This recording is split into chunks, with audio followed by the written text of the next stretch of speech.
चलिए तो एक और टॉपिक के बारे में आज डिस्कशंस करते हैं और कार्डियोवैस्कुलर सिस्टम की सीरीज से ही है जो है कार्डियक एरिथमिया। अभी एरिथमिया कई बार बच्चों को थोड़ा कॉम्प्लिकेटेड लगता है। Actually it is complicated topic, इतना स्ट्रेट फॉरवर्ड टॉपिक नहीं है। एक्चुअली पीजी टॉपिक है। कई सालों पहले तो ये एमबीबीएस के कोर्स में भी नहीं था, लेकिन अब ऐड कर दिया गया है। कुछ ड्रग्स हैं तो हम लोग हो सके इतना कंसाइज वे में जो भी इम्पोर्टेंट पॉइंट है, स्पेसिफिकली शॉर्ट क्वेश्चंस और एमसीक्यू और शॉर्ट नोट्स के तौर पे जो भी इम्पोर्टेंट है वो हम लोग इन्फॉर्मेशन इकट्ठा करने का ट्राई करेंगे। तो क्या है एरिथमिया? तो एरिथमिया मीन्स कि जो रिदम के साथ एसोसिएटेड है, हमें वो तो पता चल गया है कि कार्डियक जो नॉर्मल रिदम होती है, ठीक है, उसके अंदर जो डिफरेंट वेव्स होते हैं, हमने जैसे पढ़ा है कि पी वेव होता है, फिर क्यू होता है, फिर आर होता है, एस होता है और फिर टी वेव होता है। तो इस प्रकार से जो नॉर्मल वेव या फिर रिदम होती है उसके साथ अगर ऑल्ट्रेशन हो गया तो उसे कहते हैं एरिथमिया, ठीक है। अभी ये रिदम के साथ ऑल्ट्रेशन होना या फिर नॉर्मल पैटर्न के साथ ऑल्ट्रेशन होना, कई बार उसमें ऐसा कहा जाता है कि टकी एरिथमिया मीन्स की रिदम बढ़ भी जाती है या फिर ब्रैडी एरिथमिया, रिदम कम भी हो जाती है, ठीक है। सो इस प्रकार से किसी भी प्रकार से उसकी जो पैटर्न कार्डियक रिदम में चेंज होता है that is called as arrhythmia. अभी समझिए कि हार्ट में दो प्रकार की टिश्यूज़ होती है, एक होती है मसल टिश्यूज़ और एक होती है नोडल टिश्यूज़। तो हमने दोनों का जो एक्शन पोटेंशियल है यहाँ पे ये दिखाया है, ठीक है। तो देखते हैं कि मसल टिश्यू में जो एक्शन पोटेंशियल होता है वो कैसा होता है। तो जो ए फिगर है वो मसल टिश्यूज़ में एक्शन पोटेंशियल दिखा रही है, जो बी फिगर है वो नोडल टिश्यूज़ में S A node A B node उसके अंदर एक्शन पोटेंशियल दिखा रही है। तो देखेंगे कि दोनों का एक्शन पोटेंशियल में फ़र्क है, ठीक है। और फ़र्क होने की वजह से ऑब्वियस है कि जो आयन्स इन्वॉल्व है वो भी डिफरेंट है। तो पहले बात करते हैं कि जो मसल टिश्यूज़ हैं उसके अंदर जो एक्शन पोटेंशियल है वो कैसे होता है। तो अगर कंसाइजली देखें तो उसमें डिफरेंट फेजेस होते हैं। तो पहले एक रेस्टिंग फेज़ होता है जिसे कहते हैं फेज़ 4। अब फेज़ 4 में से जैसे ही डिपोलराइजेशन स्टार्ट होता है तो जो यहाँ पे मेन आयन रिस्पॉन्सिबल होता है वो होता है सोडियम। तो सोडियम का सेल मेम्ब्रेन के थ्रू इनफ्लो होता है और इनफ्लो होने से जो मेम्ब्रेन पोटेंशियल है वो पॉजिटिव साइड जाता है। So that is called as depolarisation, जैसे हमें पता ही है। सो फेज 0 एंड होता है पीक ऑफ डीपोलराइजेशन पे। उसके बाद क्या होता है कि पोटेशियम आयन है वो बाहर आना शुरू होते हैं, तो थोड़ा इनिशियल नीचे आता है curve, that is called as phase 1 of action potential. फिर शुरू होता है कैल्शियम का अंदर जाना, कैल्शियम अंदर जाना स्टार्ट करता है, कैल्शियम इनफ्लो स्टार्ट होता है। तो इसीलिए ये समवॉट एक प्लेटू फेज जैसा होता है। So that is called as phase 2। और थर्ड फेज है उसमें क्या होता है कि यहाँ पे पोटेशियम बाहर निकलने लगता है and that is called as the repolarisation phase, ठीक है। तो डीपोलराइजेशन फेज होता है, पीक होता है, डाउनवर्ड मूवमेंट होता है because of potassium out and because calcium इन होता है तो ये थोड़ा न्यूट्रलाइज हो जाता है। तो एक प्लेटो फेज आता है जिसे फेज 2 कहते हैं, then the phase 3 and again resting phase के अंदर जाता है, दैट इज फेज 4। तो इस प्रकार से मसल टिश्यूज़ के अंदर एक्शन पोटेंशियल डेवलप होता है और डिफरेंट आयंस का रोल होता है। नोडल टिश्यूज़ का देखें तो यहाँ पे आप देखेंगे कि यहाँ पे फेज़ 1 और 2 नहीं होते हैं, जो प्लेटो फेज़ होता था वो नहीं होता है। तो यहाँ पे इनिशियली ही, और अगर आप जो स्टेज देखेंगे तो रेस्टिंग फेज़ नहीं है यहाँ पे किसी भी प्रकार का। ये जो फ्लैट फेज़ था ऐसा फ्लैट फेज़ नहीं है, यहाँ पे ऐसा टेढ़ा फेज़ चल रहा है, ठीक है। ये टेढ़ा फेज़ चल रहा है क्योंकि बिकॉज ऑफ द ऑटोमेटिसिटी, क्योंकि ऐसे नोड ए वी नोड है वो कभी रेस्ट नहीं लेते हैं। मसल में क्या होता है कि हमें पता है कि डायस्टोल के दरमियान मसल रिलैक्स होते हैं, फिर से एक पंपिंग का डीपोलराइज स्टेट आता है, तो इस प्रकार का सिचुएशन होता है। जबकि यहाँ पे कंटिन्यूस जो नोडल इलेक्ट्रिकल एक्टिविटी है वो चलती रहती है। तो इसीलिए यहाँ पे किसी भी प्रकार का रेस्टिंग मेम्ब्रेन पोटेंशियल नहीं होता है, कंटिन्यूस उसके हिसाब से ऑटोमेटिकली डीपोलराइजेशन होता रहता है। तो that is called as automaticity of the nodal tissues. तो फेज 4 है, उसमें भी इनिशियल स्टार्ट और इनिशियल कुछ कह सकते हैं कि डीपोलराइज स्टेट होता है, और जो होता है कैल्शियम इनफ्लो की वजह से। तो different types of calcium channels होती है, वो कैल्शियम चैनल में से थोड़ा थोड़ा थोड़ा थोड़ा कैल्शियम आता रहता है और उसकी वजह से ये सिचुएशन होती है। एंड देन इवेंचुअली जो डीपोलराइजेशन फेज होता है उसमें बेसिकली जैसे यहाँ पे सोडियम इन्वॉल्व था, यहाँ पे इन्वॉल्व होता है कैल्शियम। तो यहाँ पे कैल्शियम का मेन इन्वॉल्वमेंट रहता है इन फेज 0। उसके बाद 1 और 2 फेज़ नहीं होते हैं, and then the repolarisation phase के पोटेशियम बाहर आने की वजह से होता है, एंड देन अगेन ऑटोमेटिसिटी की वजह से अगेन जो डीपोलराइजेशन है, initial part of depolarisation start हो जाता है। तो ये दोनों डिफरेंस है एक्शन पोटेंशियल के अंदर। अब क्यों ये समझना ज़रूरी है, इसके ऊपर से ही जो ड्रग्स हैं वो कैसे काम करती है वो हमें पता चलेगा, और किस लेवल पे काम करती है वो हमें पता चलेगा। अब कुछ एंटी एरिथमिक ड्रग्स की हम लोग एक्शन देखते हैं। मान लीजिए एक एंटी एरिथमिक ड्रग्स का क्लास है जिसे कहते हैं हम लोग पोटेशियम चैनल ब्लॉकर्स। तो अगर पोटेशियम चैनल्स को ब्लॉक करते हैं और अगर मसल टिश्यूज़ का एक्शन पोटेंशियल देखते हैं, तो क्या फ़र्क पड़ेगा अगर हम पोटेशियम चैनल्स को बंद कर देंगे। तो अगर हम लोग पोटेशियम चैनल को बंद कर देंगे तो जो पोटेशियम का रोल है वो मेनली रीपोलराइजेशन में है। तो रीपोलराइजेशन है वो प्रोलॉन्ग हो जाएगा, बहुत धीरे धीरे धीरे धीरे रीपोलराइजेशन स्टेट में जाएगा। तो इवेंचुअली जो ड्यूरेशन है एक्शन पोटेंशियल का वो बढ़ जाएगा, जो इनिशियल इतना छोटा था तो अभी बढ़ जाएगा। तो जो कार्डियक रिदम है वो स्लो हो जाएगी। सो जो टैकी एरिथमियाज, जो मोस्ट ऑफ द एरिथमियाज होते हैं वो टैकी एरिथमियाज होते हैं, तो उसको कंट्रोल करने के लिए इस प्रकार के पोटेशियम चैनल ब्लॉकर्स को यूज़ किया जाता है जो एक्शन पोटेशियम ड्यूरेशन बढ़ाते हैं। दूसरी एक ड्रग्स हैं, कुछ ड्रग्स हैं जिसका नाम है सोडियम चैनल ब्लॉकर ड्रग्स, कुछ ड्रग्स का नाम है कैल्शियम चैनल ब्लॉकर ड्रग्स। ठीक है, तो सोडियम का जैसे हमें पता ही है कि जो रोल होता है मसल टिश्यूज़ में इनिशियल पार्ट ऑफ डीपोलराइजेशन में होता है। अगर इनको हम लोग ब्लॉक कर देंगे तो क्या होगा, जो डीपोलराइजेशन है वो प्रोलॉन्ग हो जाएगा, तो धीरे धीरे धीरे धीरे डीपोलराइजेशन होगा। कैल्शियम को भी ब्लॉक करने से क्या होगा कि जो रेट पे डीपोलराइजेशन होता था वो भी कम हो जाएगा, तो एक टेढ़ा बन जाएगा पूरा, तो धीरे धीरे धीरे डीपोलराइजेशन पिकिंग होगा। तो इसलिए कहते हैं कि थ्रेशोल्ड पोटेंशियल इसका बढ़ जाएगा ये चैनल्स ब्लॉक कर देने की वजह से।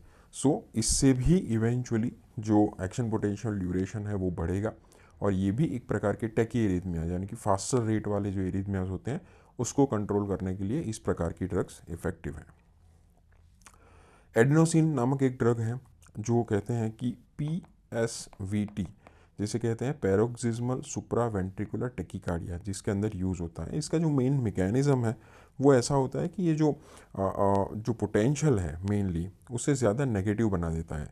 तो जो डायस्टोलिक पोटेंशियल है जो उसके बाद फिर से डीपोलराइजेशन में जाता है, तो वो डायस्टोलिक पोटेंशियल जो यहाँ पे एंड हो रहा था उसको नीचे एंड करता है, तो काफ़ी नीचे ले आता है नेगेटिव पोटेंशियल्स को, और उसकी वजह से अगेन उसे जो मेन थ्रेशोल्ड स्टेज पे आने में ज़्यादा टाइम लगता है, और इसकी वजह से अगेन ये जो सुप्रावेंटिकुलर टैकी एरिथमियाज हैं या फिर टेकिकार्डियाज हैं, तो उसके अंदर ये ड्रग्स इफेक्टिवली काम करती है।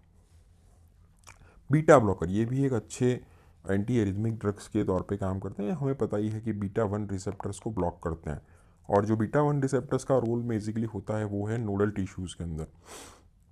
नोडल टिश्यूज़ के अंदर जो ऑटोमेटिसिटी जो हमने बात की थी, जो इनिशियल फेज़ था, फेज़ 4 जिसे कहा जाता है, तो वो ब्लॉक कर देता है बीटा, जो वो मेन रिस्पॉन्सिबल है बीटा 1 रिसेप्टर्स के थ्रू।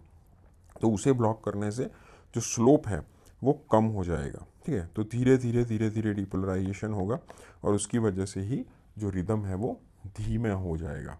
और इसी प्रकार से टैकी एरिथमियाज, काफ़ी सारे टैकी एरिथमियाज में beta blocker as a broad spectrum anti arrhythmic use होता है। तो जो फेजिस हैं एक्शन पोटेंशियल से, उसके साथ जो रिदम है हमारा जो ECG है उसके कुछ वेव्स का डायरेक्ट कोरिलेशन होता है। जैसे रीपोलराइजेशन लास्ट फेज़ है, उसके साथ जो फेज़ 3 है, जो रीपोलराइजेशन फेज़, उसके साथ T वेव का एसोसिएशन होता है।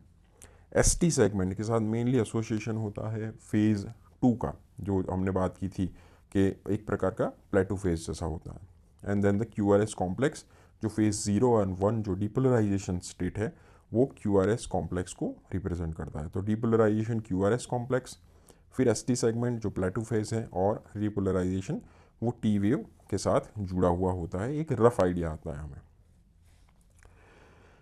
अभी जो मेन बात करेंगे वो है एंटी एरिथमिक ड्रग्स का क्लासिफिकेशंस। कई बार पूछते हैं, तो वॉन विलियम क्लासिफिकेशंस भी कहा जाता है। कई बुक्स में Singh and Vaughan Williams classification है। ये मोस्टली एंटी एरिथमिक ड्रग्स का क्लासिफिकेशंस बुक्स में पाया जाएगा, जिसमें क्लास 1 से क्लास 5, एटलीस्ट क्लास 4 तक ड्रग होती है। क्लास 5 को मिसेलेनियस ड्रग्स के तौर पर भी रखा जाता है।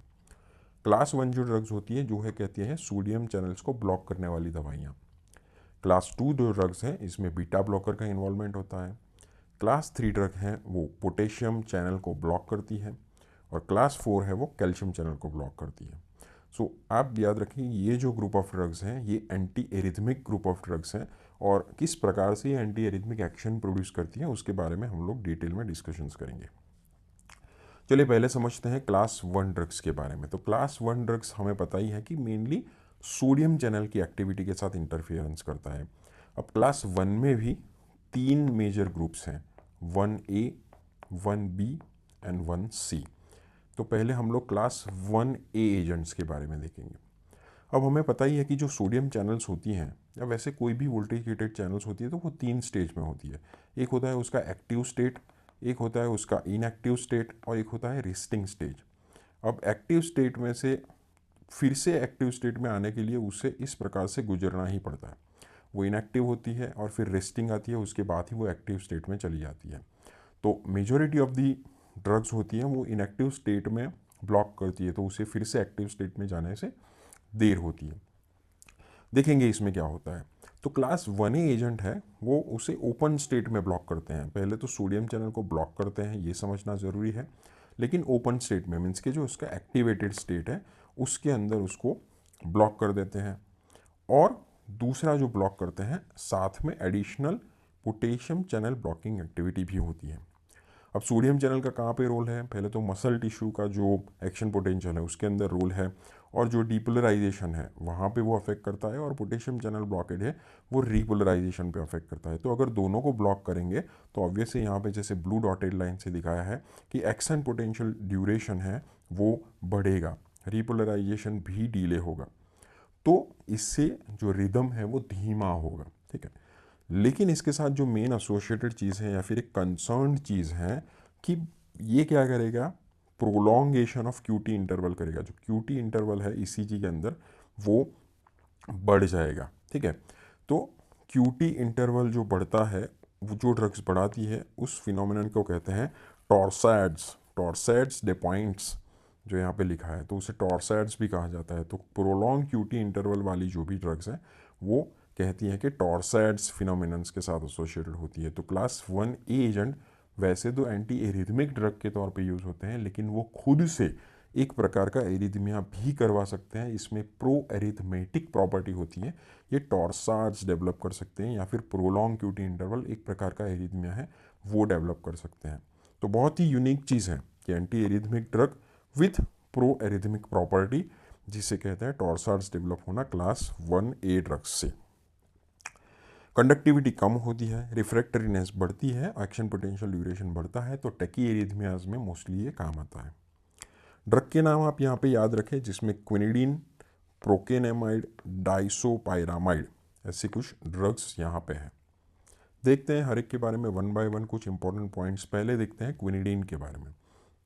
तो जैसे नाम सजेस्ट करता है, क्विनीन जो एंटी मलेरियल ड्रग थी तो उसी का एक सब टाइप ड्रग है, उसी से जुड़ा हुआ ड्रग है, लेकिन एंटी मलेरियल एक्शन इसकी कम है। ये भी सिंकोना प्लांट्स जिसमें से क्विनीन डिराइव होता था उसी की ये डेरिवेटिव्स हैं। और जो भी क्विनीन डेरिवेटिव्स या फिर सिंकोना प्लांट में से डिराइव डेरिवेटिव्स होती हैं उसके साथ एसोसिएटेड होती है एक इम्पॉर्टेंट एडवर्स ड्रग रिएक्शन जिसे कहते हैं सिंकोनिज्म। ठीक है, तो सिंकोना पार्ट्स में से जो भी डिराइव होता है अगर वो हायर डोज में दिया जाए, ओवर डोज में दिया जाए, तो इसे सिंकोनिज्म होता है। सिंकोनिज्म में कैसे सिम्टम्स आते हैं, मेन होता है टिनिटस, रिंगिंग इन ईयर होना, ठीक है, वर्टाइगो होना, डेफनेस, हेडेक, विजुअल डिस्टर्बेंसेस होना। तो ऐसी चीज़ें, ऐसे ग्रुप ऑफ सिम्टम्स एसोसिएटेड होते हैं जिसे कहते हैं सिंकोनिज्म। ठीक है, और जो क्विनिडीन होता है वो बहुत सारी एडीआर्स के साथ जुड़ा हुआ होता है, ड्रग इंटरैक्शंस के साथ जुड़ा हुआ होता है। और जो मेन ड्रग इंटरैक्शंस उसमें से एक है वो है digoxin, digitalis group of drugs जो कार्डियक ग्लाइकोसाइड्स हैं उसके साथ जुड़ा है। तो किसी भी तरह से जब कार्डियक ग्लाइकोसाइड चल रहा है तो क्विनिडीन ना दे। ठीक है, क्यों? क्योंकि ये जो कार्डियक ग्लाइकोसाइड्स का जो एलिमिनेशन है उसके साथ इंटरफियरेंस करता है। जैसे डिगॉक्सिन का एलिमिनेशन या फिर डिजिटॉक्सिन का एलिमिनेशन, डिगॉक्सिन का एलिमिनेशन किडनी से होता है, डिजिटॉक्सिन का बिलियरी होता है, दोनों के साथ ये इंटरफियरेंस करता है, उसे कम करता है और डिगॉक्सिन या फिर डिजिटॉक्सिन की टॉक्सिसिटी या फिर उसका लेवल बढ़ाता है। तो इसीलिए क्विनिडीन को उसके साथ नहीं देना चाहिए। और जैसे हमें पता है, हमने हार्ट फेलियर वाले चैप्टर में भी पढ़ा था कि डिगॉक्सिन में भी एक एरिथमोजेनिक प्रॉपर्टी है, ये भी कार्डियक कंडक्शन कम करता है, एक प्रकार से एरिथमियास क्रिएट कर सकता है। तो इसीलिए क्विनिडीन को डिकॉक्सिन्स के साथ या फिर कोई कार्डियक ग्लाइकोसाइड के साथ नहीं देना चाहिए। दूसरी ड्रग्स हैं, उसका नाम है प्रोकेनामाइड। सो प्रोकेन के साथ जुड़ी हुई ये ड्रग है। प्रोकेन एक लोकल एनेस्थेटिक है, उसी की ओरल डेरिवेटिव्स बनाई है। दूसरी जो प्रोकेनामाइड जुड़ी हुई होती है वो है एजेंट्स शिप के साथ जुड़े हुए। पता है आपको क्या शिप है? हमने आगे भी डिस्कशंस किया था। 4 ड्रग्स हैं, आप याद रखें, sulfa group, hydralazine, isoniazid and procainamide. तो ये चारों ग्रुप हैं, इसका शॉर्ट फॉर्म होता है शिप। और जो शिप वाली ड्रग्स हैं जिसका जो मेटाबॉलिज्म होता है उसका मेटाबॉलिज्म होता है एसिटाइलेशन से। और ये एसिटाइलेशन से जो भी ड्रग का मेटाबॉलिज्म होता है वो जुड़ा होता है एक इंपॉर्टेंट DDRs के साथ, जिसे कहते हैं drug induce lupus erythematous, DLE। ठीक है, सो इम्पॉर्टेंट शॉर्ट क्वेश्चंस में पूछा जाते हैं कि ये 4 ड्रग्स हैं वो DLE के साथ एसोसिएटेड हैं। वैसे प्रोकेनामाइड ड्रग ऑफ चॉइस के तौर पे यूज़ होता है किस में? WPW सिंड्रोम, जिसे कहते हैं वुल्फ पार्किंसन वाइट सिंड्रोम के साथ जुड़ा हुआ एट्रियल फिब्रिलेशन। WPW सिंड्रोम क्या होता है कि जो हार्ट होता है उसमें एट्रिया और वेंट्रिकल का जो हमारा नॉर्मल पाथवे होता है उसके अलावा एक एडिशनल पाथवे डेवलप हो जाता है। और ये एडिशनल पाथवे में री एंट्रेंट सर्किट मीन्स कि अलग सर्किट कंडक्शन का बनाता है और जिससे एरिथमिया हो सकता है। तो उस सिचुएशंस में भी प्रोकेनामाइड काम करता है एट्रियल फिब्रिलेशंस को कंट्रोल करने के लिए। एट्रियल फ्लटर और फिब्रिलेशन भी ऐसी चीज़ है जिसमें एट्रिया का रेट बहुत ही बढ़ जाता है। ठीक है, तो उसे कंट्रोल करना ज़रूरी है। अदरवाइज़ क्या होता है, उस सिचुएशंस में ब्लड ज़्यादा बाहर पहुंच नहीं पाता एट्रिया से बाहर, क्योंकि पावरफुल कंट्रैक्शंस नहीं होते हैं, छोटे छोटे कंट्रैक्शंस होते हैं, और जिससे क्लॉटिंग या फिर क्लॉट बनना शुरू होता है और वो फिर सर्कुलेशन में जाता है। सो एट्रियल फिब्रिलेशन फ्लटर में मेन जो एंटीकोगुलेंट ट्रीटमेंट भी साथ में स्टार्ट की जाती है। फिर आते हैं क्लास 1B एजेंट्स की तरफ। तो क्लास 1B एजेंट्स हैं वो भी सोडियम चैनल्स को ब्लॉक करते हैं, लेकिन ये इनएक्टिवेटेड स्टेट में ब्लॉक करते हैं। और दूसरी चीज़ जो कॉन्ट्ररी है 1A से, वो है ये लोग पोटेशियम चैनल को ओपन करते हैं। ठीक है, सो पोटेशियम चैनल को ओपन करने की वजह से रिपोलराइजेशन अर्ली होगा और सोडियम चैनल ब्लॉक करने की वजह से डिपोलराइजेशन लेट होगा। तो इवेंचुअली जो एक्शन पोटेंशियल ड्यूरेशन है वो एक्चुअली तो शॉर्टन होता है। ठीक है, सो ये एक प्रकार के जो ब्रेडी एरिथमियास होते हैं उसके साथ जुड़े हुए होते हैं, उसमें यूज़फुल होते हैं। या फिर इस्केमिक टिश्यूज़ होती है जिसे कहते हैं डिपोलराइज टिश्यू। तो इस्केमिक टिश्यूज़ होती है स्पेशली मायोकार्डियल इन्फार्क्शंस के बाद, उसमें ये ज़्यादा यूज़फुल है। उसमें ये क्या करते हैं कि डिपोलराइज टिश्यूज़ में एक्शन पोटेंशियल फास्ट ना हो जाए, इसीलिए इसका जो Vmax यानी कि जो रेट ऑफ डिपोलराइजेशन है उसको ये कम करते हैं और एक्शंस क्रिएट करते हैं। ये वेंट्रिकुलर एरिथमियास के लिए अच्छी ड्रग्स हैं 1B एजेंट्स। तो जो हमने दिखा था आगे का ड्रग्स प्रोकेनामाइड, ये एट्रियल फिब्रिलेशंस या फिर एट्रियल एरिथमियास के साथ जुड़ा हुआ ज़्यादा इफेक्टिव ड्रग्स था। ये जो 1B एजेंट्स हैं वो वेंट्रिकुलर एरिथमियास में ज़्यादा यूज़फुल है। इसमें कौन कौन सी ड्रग्स का इन्वॉल्वमेंट है बहुत इंपॉर्टेंट है, आप याद रखें इसके नाम, जिसमें है लिग्नोकेन, फेनिटोइन, मैक्सिलेटिन एंड टोकेनाइड। नाम थोड़े ऑड हैं लेकिन रिपीटेशन से आपको आ जाएंगे, जिसमें लिग्नोकेन, फेनिटोइन इंपॉर्टेंट ड्रग्स हैं क्लास 1B एजेंट्स। लिग्नोकेन हमें पता ही है, एक तो लोकल एनेस्थेटिक एजेंट है, कॉमनली यूज़ होता है। अगर सिस्टमिकली यूज़ किया जाए तो उसकी फर्स्ट पास मेटाबॉलिज्म बहुत ही हाई है, इसीलिए सिस्टमिक यूज़ बहुत कम होता है। IV दिया जाता है, लेकिन एक बात भी याद रखें कि लिग्नोकेन बहुत टॉक्सिक ड्रग है, स्पेशली CNS टॉक्सिसिटीज़। तो न्यूरोलॉजिकल टॉक्सिसिटी इससे बहुत होती है, even convulsion, coma, paraesthesia, even myocardial depression भी होता है। तो दोनों cardiac and neural toxic drug हैं, लेकिन इसीलिए ज़्यादा यूज़फुल नहीं होती है, लेकिन स्पेसिफिक एरिथमियाज में यूज़ होती है। और कई बार ये क्वेश्चंस पूछते हैं, ये ड्रग ऑफ चॉइस के तौर पे वेंट्रिकुलर एरिथमियाज में यूज़ होती है, लेकिन हर कोई नहीं। जो डिजिटालिस के साथ एसोसिएटेड है, डिजिटालिस की टॉक्सिसिटी होने से जो भी वेंट्रिकुलर एरिथमियाज हैं उसमें as a drug of choice lignocaine का यूज़फुल होता है। जैसे हमने बात की एट्रियल एरिथमियास में ज़्यादा यूज़फुल नहीं होती है ये ड्रग्स ज़्यादा होती है डीपोलराइज टिश्यूज़ के साथ एसोसिएटेड एरिथमियाज हैं उसको कम करने के लिए। तो डिजिटालिस की टॉक्सिसिटी के साथ एसोसिएटेड जो भी एरिथमियाज होते हैं उसमें ये ज़्यादा यूज़फुल है। सो मायोकार्डियल इन्फार्क्शंस के साथ जुड़े हुए वेंट्रिकुलर एरिथमियाज हैं, डिजिटालिस टॉक्सिसिटी के साथ जुड़े हुए हैं, तो उसमें ये ड्रग्स ज़्यादा यूज़ होती हैं। उसका ओरली एक्टिव लिग्नोकेन की डेरिवेटिव्स भी बनाई गई है जिसमें लिग्नोकेन वाली ही प्रॉपर्टीज़ है जिसे मैक्सिलेटिन भी कहते हैं ड्रग्स। लिग्नोकेन के ऑल्टरनेटिव में अगर आपको दूसरी ड्रग देनी है तो आप एक एंटी एपिलेप्टिक ड्रग्स का भी यूज़ कर सकते हैं जिसका नाम है फेनिटोइन, जो हमने एपिलेप्सी वाले चैप्टर में पढ़ी थी। वो भी एक अच्छा ऑल्टरनेटिव है डिजिटालिस इंड्यूस्ड वेंट्रिकुलर एरिथमियाज में। एक और ड्रग्स भी है जैसे हमने बात की थी टोकेनाइड, लेकिन इससे जुड़ा हुआ कई बार एमसीक्यू पूछते हैं इससे जुड़ी हुई साइड इफेक्ट्स या फिर एडवर्स ड्रग रिएक्शन। सो टोकेनाइड से जो एडवर्स ड्रग रिएक्शन होती है वो है एग्रेनुलोसाइटोसिस। सो ऑलवेज टोकेनाइड के साथ आप ब्लड काउंट्स के ऊपर ध्यान रखें। 1A और 1B ड्रग देने के बाद अगर हम देखते हैं 1C ड्रग्स। वैसे 1C ड्रग्स का यूज़ बहुत ही लिमिटेड है क्योंकि ऐसा कहा जाता है कि इसमें मैक्सिमम एरिथमोजेनिक प्रॉपर्टी है, मैक्सिमम प्रोएरिथमिक प्रॉपर्टी है और कई बार ये ड्रग्स देने से पेशेंट्स के डेथ भी रिकॉर्ड हुए हैं। तो इसीलिए बहुत ही कम यूज़ होती है दिस ग्रुप ऑफ ड्रग्स। ये सबसे पोटेंट सोडियम चैनल्स को ब्लॉक करती है, तो इसीलिए ऑब्वियसली जो स्लोप है वो धीरे धीरे धीरे धीरे डिपोलराइजेशन होता है। पोटेशियम चैनल के उस पर उसका कोई इफेक्ट नहीं है, तो जो एक्शन पोटेंशियल ड्यूरेशन है वो सेम ही रहता है। So the rate of depolarisation है उसको ही ये कम करता है। जिसमें कौन कौन सी ड्रग्स हैं नाम याद रखें आप, एनकेनाइड, मोरिसिजिन, फ्लेकेनाइड एंड प्रोपाफेनॉन। सो जनरली ये हम नहीं यूज़ करते हैं, कुछ स्पेसिफिक इंडिकेशंस हैं उसमें ही यूज़ होती है। जैसे फ्लेकेनाइड का एक स्पेसिफिक इंडिकेशंस है acute treatment of WPW syndrome.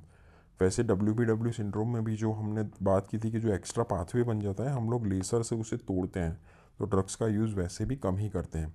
लेकिन कई केसेस रिफ्रैक्टरी होते हैं, जो नॉर्मल हमने जो आगे बात की वो ड्रग से कंट्रोल नहीं हो पाते हैं, स्पेशली सुप्रावेंट्रिकुलर वाले, तो उसमें ये ड्रग्स हम लोग यूज़ करके जो रेट ऑफ डिपोलराइजेशन है वो कम कर सकते हैं। तो कुछ रेजिस्टेंट या फिर लाइफ थ्रेटनिंग टकीकार्डियाज होते हैं एट्रिया या फिर वेंट्रिकल के साथ एसोसिएटेड, उसमें ये ड्रग्स यूज़ की जाती है, एज ए रिजर्व तौर पे रखी जाती है। तो क्लास 1 की सभी ड्रग्स जो सोडियम चैनल्स को ब्लॉक करती हैं उसके बारे में हमने डिस्कशंस कर दिया। अब हम लोग पहुंचते हैं नेक्स्ट ग्रुप ऑफ ड्रग के बारे में जो है class 2 agents. So class 2 agents हैं, आप याद रखें बीटा ब्लॉकर्स हैं। वैसे बीटा ब्लॉकर्स के बारे में तो हमें ANS से पता है, CVS में हमें ज़्यादा पता है, लेकिन इरिथमियास के बारे में हमने ज़्यादा डिस्कशंस नहीं किया है। वहाँ पे हमने उसका यूज़ हाइपरटेंशंस में कैसे होता है, उसका यूज़ हार्ट फेलियर्स में कैसे होता है, एंजाइना में कैसे यूज़ होता है, तो उस सब के साथ रिलेटेड हमने ज़्यादा उसका मैकेनिज्म डिस्कशंस किया है। यहाँ पे ये क्या करता है कि जैसे हमने बात की कि जो नोडल टिश्यूज़ होती हैं उसमें जो ऑटोमेटिसिटी होती है, ऑटोमेटिक डिपोलराइजिंग प्रॉपर्टी होती है, वो बीटा 1 की वजह से होती है, सिंपैथेटिक ड्राइव की वजह से होती है। ठीक है, तो ये जो सिंपैथेटिक एक्टिविटी है वो ये कम करता है और ऑलमोस्ट सभी प्रकार के इरिथमियास में वैसे तो बीटा ब्लॉकर यूज़फुल है। सुप्रावेंट्रिकुलर टैकीकार्डियास में भी यूज़ कर सकते हैं। जैसे हमने बात की कि फेज़ 4 का जो स्लोप है वो कम करता है। बीटा ब्लॉकर कौन कौन सी मेडिकेशंस हैं, लॉलसेंड होती है, लेकिन एज एन एंटी एरिथमिक कुछ स्पेसिफिक मेडिकेशंस का यूज़ होता है जिसमें एस्मोलॉल, क्लासिकल प्रोप्रानोल और मेटोप्रोलोल का यूज़ होता है।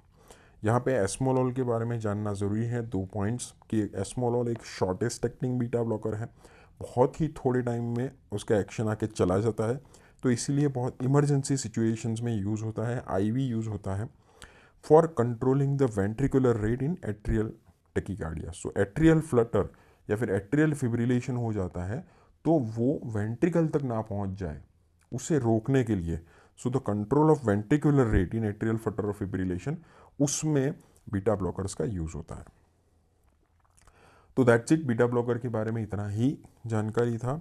फिर पहुंचते हैं क्लास 3 एजेंट्स के बारे में जो सबसे महत्वपूर्ण है ऐसा मुझे लगता है, और ये है पोटेशियम चैनल ब्लॉकर्स। महत्वपूर्ण इसलिए है क्योंकि इसमें जो एक ड्रग है जो थोड़ी ब्रॉड स्पेक्ट्रम है और काफ़ी सारे एडवर्स ड्रग रिएक्शन लेके आती है।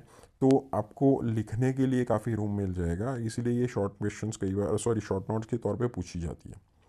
क्लास 3 एजेंट्स हैं, पोटेशियम चैनल को ब्लॉक करते हैं, और पोटेशियम हमें पता ही है कि रीपोलराइजेशन के साथ एसोसिएटेड होता है, तो इसीलिए जो रेट ऑफ रीपोलराइजेशन है वो धीमा होता है, तो प्रोलॉन्ग होता है रीपोलराइजेशन, और जिससे जो एक्शन पोटेंशियल ड्यूरेशन है वो भी बढ़ता है। लेकिन जैसे क्लास 1A ड्रग्स एसोसिएटेड था, जो भी ड्रग एक्शन पोटेंशियल ड्यूरेशन बढ़ाती है, स्पेशली जो पोटेशियम चैनल को ब्लॉक करके जो एपीडी बढ़ाती है उसके साथ एसोसिएटेड होता है टॉर्साइड्स। ये टॉर्साइड्स भी करवाती है, जिससे प्रोलॉन्ग क्यूटी इंटरवल आपको ईसीजी में देखने को मिलेगा। कौन कौन सी ड्रग्स हैं इसमें? जो क्लासिकल ड्रग हैं जिसका नाम है एमियोडेरॉन, कई बार शॉर्ट क्वेश्चंस में या फिर शॉर्ट नोट्स में पूछते हैं। ब्रेटिलियम, सोटालॉल एक प्रकार का बीटा ब्लॉकर ही है जिसमें एडिशनल क्लास 3 एक्टिविटी यानी कि पोटेशियम चैनल ब्लॉकिंग एक्टिविटी है। आइब्यूटिलाइड एंड डोफेटिलाइड, तो ये कुछ ड्रग्स हैं जो as a class 3 anti arrhythmic use होती हैं। एमियोडेरॉन के बारे में देखते हैं। शॉर्ट नोट्स इसमें जो पूछते हैं, ये longest acting anti arrhythmic drugs हैं। देखिए इसका हाफ लाइफ कितना है, 3 to 8 वीक्स, तो कई हफ्तों तक ये बॉडी के अंदर रहती है। दूसरी इंपॉर्टेंट चीज़ है, ये broad spectrum wide spectrum anti arrhythmic है, तो किसी भी प्रकार का एरिथमिया है एक्सेप्ट क्यूटी प्रोलॉन्गेशन, क्योंकि इससे होता है, तो उसके अलावा किसी भी प्रकार का एरिथमियाज है तो इसके अंदर ये यूज़ की जा सकती है। एक और स्पेसिफिक एक्टिविटी या फिर स्पेसिफिक चीज़ है इसके साथ, इट कंटेन्स आयोडीन, इसमें आयोडीन होता है, और जिसकी वजह से ये जो थायराइड फंक्शंस हैं उसके साथ ऑल्टरेशंस कर सकता है, जिससे हाइपो भी होता है या फिर हाइपर थायरॉइडिज्म भी होता है। ये पेरिफेरल जो T4 to T3 का कन्वर्जन होता है उसको भी बंद करता है। तो ये आयोडीन के साथ जुड़ी हुई जो एडवर्स ड्रग रिएक्शन थी इसकी इसीलिए उसके कुछ फंक्शंस यानी कुछ एडवर्स ड्रग रिएक्शंस के ऊपर हमें अगर यूज़ करते हैं तो फोकस करना चाहिए। तो इसीलिए एक नई ड्रग्स बनाई गई है सेम क्लास में जिसका नाम है ड्रोनाडेरॉन। इसमें सिमिलर एक्टिविटी है लेकिन आयोडीन नहीं है, सो थायराइड से जुड़ी हुई एडवर्स ड्रग रिएक्शन एटलीस्ट हमें नहीं देखने को मिलेगी। लेकिन एमियोडेरॉन्स के साथ जो एडवर्स ड्रग रिएक्शन है थायराइड तक लिमिटेड नहीं है। इससे जो क्लासिकल एडवर्स ड्रग रिएक्शंस होती है और कई बार एमसीक्यू के फॉर्म में आपको पूछते हैं, वो है पल्मोनरी फाइब्रोसिस। बहुत ही कम ड्रग्स हैं जो पल्मोनरी फाइब्रोसिस करवाती है। एक मुझे अभी नाम याद आ रहा है as an anti cancer drug that is called as bleomycin. तो एक ब्लियोमाइसिन है वो भी पल्मोनरी फाइब्रोसिस करवाती है, ये ड्रग भी पल्मोनरी फाइब्रोसिस करवाती है। If I am not wrong कुछ अर्गट डेरिवेटिव्स भी हैं, वो अर्गट डेरिवेटिव्स भी पल्मोनरी फाइब्रोसिस करवाती हैं। तो एक ये कुछ आप नाम याद रख सकते हैं, नीट में पूछ सकते हैं इस प्रकार के क्वेश्चंस कि कौन कौन सी ड्रग्स पल्मोनरी फाइब्रोसिस करवाती है, तो इसमें से एमियोडेरॉन एक है। न्यूरोपैथी भी करवाती है ये drugs. Even cardiotoxic myocardial depressions भी थोड़ा बहुत होता है इससे, लीवर डैमेज होता है, और बहुत दूसरा एक क्लासिकल चीज़ है इसमें जो ड्रग्स हैं उसका डिपोजिशंस होता है। तो ड्रग का डिपोजिशन डिफरेंट टिश्यूज़ में होता है, उसकी मेन जो अफिलिएशन या अफेक्टिवनेस है वो है स्किन के प्रति। तो स्किन के नीचे इसके पार्टिकल्स डिपॉजिट होते हैं और इसीलिए ब्लूइश डिस्कलरेशन ऑफ स्किन होना इससे काफ़ी कॉमन है, जिसे स्मर्फ स्किन भी कहा जाता है। स्मर्फ एक कार्टून था अगर आपको याद है, तो ब्लू कलर का उसमें कैरेक्टर है, तो इसीलिए उसे स्मर्फ स्किन कहा जाता है, जिसमें फोटो सेंसिटिविटी भी होता है सनलाइट का एक्सपोजर होने से। फिर कॉर्निया के साथ भी अफेक्शन है उसका, और इसीलिए कॉर्नियल डिपोजिशंस भी होता है आई के अंदर। तो जो इसकी एडीआर है वो उसके पार्टिकल डिपोजिशंस की वजह से होती है, जैसे न्यूरोनल डिपोजिशन हो गया, कार्डियक पल्मोनरी फाइब्रोसिस हो गया, लीवर कॉर्नियर फोटोसेंसिटिविटी, तो all these things are associated with its particle depositions. Uses कहाँ पे होते हैं? ये जो क्लास 3 ड्रग्स हैं ये जैसे हमने बात की कि हर एक प्रकार के या फिर रिफ्रैक्टरी टकी एरिथमियाज या फिर किसी भी प्रकार के एरिथमियाज हैं, स्पेशली VTVF वेंट्रिकुलर फिब्रिलेशन टकीकार्डिया, इसके अंदर ये यूज़ होते हैं एक्सेप्ट टॉर्सार्ड्स, क्योंकि इससे टॉर्सार्ड्स होते हैं, प्रोलॉन्ग क्यूटी इंटरवल्स होते हैं। दूसरी ड्रग है ब्रेटिलियम, ये एड्रिनर्जिक जो न्यूरॉन्स होते हैं उसको ये ब्लॉक करती है और पेरेंटली ही यूज़ की जाती है। मेजर इससे जो एडवर्स ड्रग रिएक्शन होती है, जैसे हमने बात की एड्रेनर्जिक न्यूरॉन ब्लॉक होते हैं, तो उससे इवेंचुअली जो सिंपैथेटिक टोन है वो कंट्रोल्ड हो जाता है, जिससे पोस्चुरल हाइपोटेंशन इनिशियली होता है। एमसीक्यू में कई बार ये ड्रग पूछी जाती है, इसे कहते हैं फार्माकोलॉजिकल डिफिब्रिलेटर। तो जो डिफिब्रिलेटर है हम लोग वेंट्रिकुलर टैकीकार्डियाज में जनरली यूज़ करते हैं। तो उस प्रकार का अगर हम फार्माकोलॉजिकली ड्रग के थ्रू अगर डिफिब्रिलेटिंग एक्टिविटी प्रोवाइड करनी है तो ब्रेटिलियम इसे कहा जाता है। फिर होते हैं सोटालॉल, जिसमें बीटा ब्लॉकिंग प्रॉपर्टी ही है, लिपिड इंसॉल्युबल है, नॉन सिलेक्टिव है, जिसमें बीटा ब्लॉकिंग प्रॉपर्टी तो है, बीटा ब्लॉकिंग मीन्स की क्लास 2 एंटी एरिथमिक, और साथ में क्लास 3 जो पोटेशियम चैनल ब्लॉकिंग प्रॉपर्टी भी है। ठीक है, सो वाइडर स्पेक्ट्रम इसका यूज़ है। और लास्ट में है आईब्यूटिलाइड। आईब्यूटिलाइड के बारे में जो स्पेसिफिक चीज़ निकल के आई है कि वो एक ऐसी एंटी एरिथमिक ड्रग्स हैं जो करंटली अप्रूव की गई है एफडीए के द्वारा एट्रियल फिब्रिलेशंस को नॉर्मल रिदम में लाने के लिए। जैसे हमने बात की थी कि हमारे पास काफ़ी ड्रग्स हैं जो एट्रियल फिब्रिलेशन या फिर एट्रियल टैकीकार्डियाज में यूज़ होती है, लेकिन वो क्यों यूज़ होती है कि जो उसकी जो एबनॉर्मल रिदम है वो वेंट्रिकल में ना चली जाए। तो उसके कंट्रोल के लिए, वेंट्रिकुलर रेट को कंट्रोल करने के लिए हम लोग वो ड्रग यूज़ करते हैं जो मेजोरिटी ऑफ ड्रग्स हैं। लेकिन ये एक ड्रग आईब्यूटिलाइड ऐसी है कि जो एट्रियल रिदम को ही नॉर्मल साइनस रिदम में कन्वर्ट करने के लिए यूज़ होती है। तो ये बहुत स्पेसिफिक चीज़ है, एग्जाम में कई बार आपको पूछते हैं। तो एट्रियल फिब्रिलेशन या फिर फ्लटर को आईवी रूट से कर दे तो उसे हम लोग नॉर्मल रिदम में उसको ही ला सकते हैं। तो ड्रोनाडेरोन एक एम्योडेरोन का भाई ही है, जैसे हमने बात की थी। जो नॉन आयोडीनेटेड कंपाउंड है उससे एडवर्स ड्रग रिएक्शन कंपैरेटिवली कम होती है, ऑल्दो उसकी एफिकेसी कम है। सिमिलर यूजेस होता है, और जो एडवर्स ड्रग रिएक्शन प्रोफाइल है कंपैरेटिवली कम है, नॉन आयोडीनेटेड कंपाउंड है। एक एडिशनल ड्रग्स हैं जिसका नाम है वर्नाकेलेंथ। वर्नाकेलेंथ एक multi ion channel blocking drugs हैं, और यहाँ पे लिखा है selectively prolongs the atrial refractory period without affecting the ventricle. तो जैसे हमने बात की थी आईब्यूटिलाइड के अंदर जो सिलेक्टिवली एट्रियल रेट को कंट्रोल करती है, तो उसी प्रकार से जो एट्रियल फिब्रिलेशंस का जो रेट है उसे साइनस रिदम में कन्वर्ट करने के लिए एक और ड्रग है जिसका नाम है वर्नाकेलेंथ, जिसमें बहुत ही कम प्रोएरिथमिक प्रॉपर्टी है। तो last but not the least, that is class 4 agents, जिसे हम लोग कहते हैं कैल्शियम चैनल ब्लॉकर, जो एल टाइप की कैल्शियम चैनल को ब्लॉक करती हैं। वो कैल्शियम चैनल्स जो नोडल टिश्यूज़ के अंदर फेज 4 के लिए रिस्पॉन्सिबल होती है, हमने कहा था धीरे धीरे धीरे कैल्शियम करंट जो अंदर आता रहता है, तो उसके वहाँ पे भी वो फेस के अंदर भी ये काम करती है, ऑटोमेटिसिटी के ऊपर अफेक्ट करती है, और इसीलिए कंडक्शन इससे कम होता है। लेकिन ये जो ड्रग्स हैं कैल्शियम चैनल ब्लॉकर्स हैं, ऐसा माना जाता है कि मैक्सिमम ये सुप्रा वेंट्रिकुलर मीन्स कि वेंट्रिकल के ऊपर वाले एट्रियल टैकी एरिथमियास के साथ एसोसिएटेड कंडीशंस में ही यूज़ होता है। तो सुप्रा वेंट्रिकुलर जो टैकीकार्डिया या फिर एरिथमियास होता है, इसमें ये मेनली यूज़ होता है, और prophylaxis of PSVT, paroxysmal supraventricular tachycardia, उसके ऊपर ही यूज़ होता है। तो ये था क्लास 4 एजेंट्स। फिर होते हैं कुछ मिसेलेनियस। अगर आपको अभी तक कन्फ्यूजन हो रहा है कि किस प्रकार के एरिथमिया में कौन सी यूज़ होते हैं, तो कन्फ्यूज ना हो। एट द एंड ऑफ ये लेक्चर के एंड में हम लोग ने कंसाइज टेबल रखा है जिसके अंदर से आपको पता चल जाएगा कि ओवरऑल की किस प्रकार का एरिथमियाज है, तो मोस्टली कौन कौन सी ड्रग्स चूज़ की जा सकती हैं। तो एडिशनल एंटी एरिथमिक के तौर पे डिगॉक्सिन, जैसे हमने बात की थी हार्ट फेलियर में कार्डियक जो पंपिंग बढ़ाता है वो भी है, लेकिन एडिशनल उसमें वेगोमाइमेटिक एक्शंस भी है, तो इस प्रकार से भी ये रेट कंट्रोल करता है। एडेनोसिन पीएसवीटी में ड्रग ऑफ चॉइस के तौर पे यूज़ की जाता है। मैग्नीशियम का भी रोल है, अगर ब्रेडी एरिथमियास होता है तो उसमें अट्रोपिन देके भी हम लोग उसका रेट बढ़ा सकते हैं, और पोटेशियम का भी रोल होता है। तो डिकॉक्सिन जैसे हमने बात की वेगोमाइमेटिक एक्टिविटी है, तो इसीलिए वेंट्रिकल रेट को कंट्रोल करना है हमें एट्रियल फ्लटर फिब्रिलेशन जैसे सिचुएशंस में, तो भी ये काम करता है। एडेनोसिन बहुत ही यूनिक ड्रग है, ये पोटेशियम चैनल को ओपन करवाता है जिससे हाइपर पोलराइजेशन होता है, और पैरोक्सिस्मल सुप्रावेंट्रिकुलर टैकीकार्ड एरिथमियास होता है, टैकीकार्डियास होता है, तो इसमें ये काम करती है। बहुत ही शॉर्ट एक्टिंग है, सिर्फ 10 सेकंड इसका हाफ लाइफ है। तो ऐसा कहा जाता है कि अगर पीएसवीटी का पेशेंट है, ईसीजी आप देख रहे हो, और जब तक ड्रग बॉडी के अंदर जाती है तब तक एरिथमिया ठीक हो चुका होता है। उतना क्विक एक्टिंग है, विद इन 10 सेकेंड्स ये काम करती है, और कई बार फ्लशिंग हो सकता है या फिर ब्रोंकोस्पाज्म हो सकता है।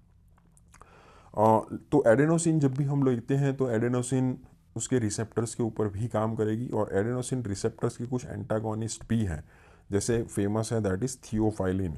तो थियोफाइलिन हम लोग सीओपीडी के अंदर यूज़ करते हैं, एडेनोसिन रिसेप्टर एंटागोनिस्ट है।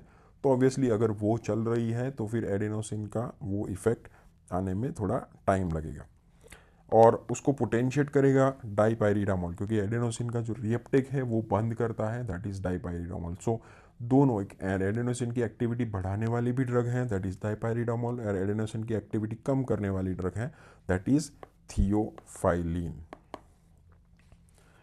मैग्नीशियम जैसे हमने बात की कि जो भी ड्रग्स जो एक्शन पोटेंशियल ड्यूरेशन बढ़ाती हैं वो टॉर्साइड्स करती हैं। तो इस प्रकार के लॉन्गर क्यूटी सिंड्रोम वाले जो भी केसेस होते हैं उसमें अगर मैग्नीशियम दिया जाए तो magnesium will be more beneficial. तो हमने ये बात की थी कि एक कंसाइज जो हम लोग टेबल लाए हैं, जहाँ पे आप यहाँ पे देखेंगे कि एट्रियल फ्लटर और फिब्रिलेशन है, तो उसको नॉर्मल रिदम में लाना है तो हमारे पास आइब्यूटिलाइड या फिर वर्नाकलन जैसी ड्रग है जो साइनस रिदम में लाती है। बाकी सभी ड्रग हैं जो वो उस रिदम को वेंट्रिकल में जाने से रोकती हैं।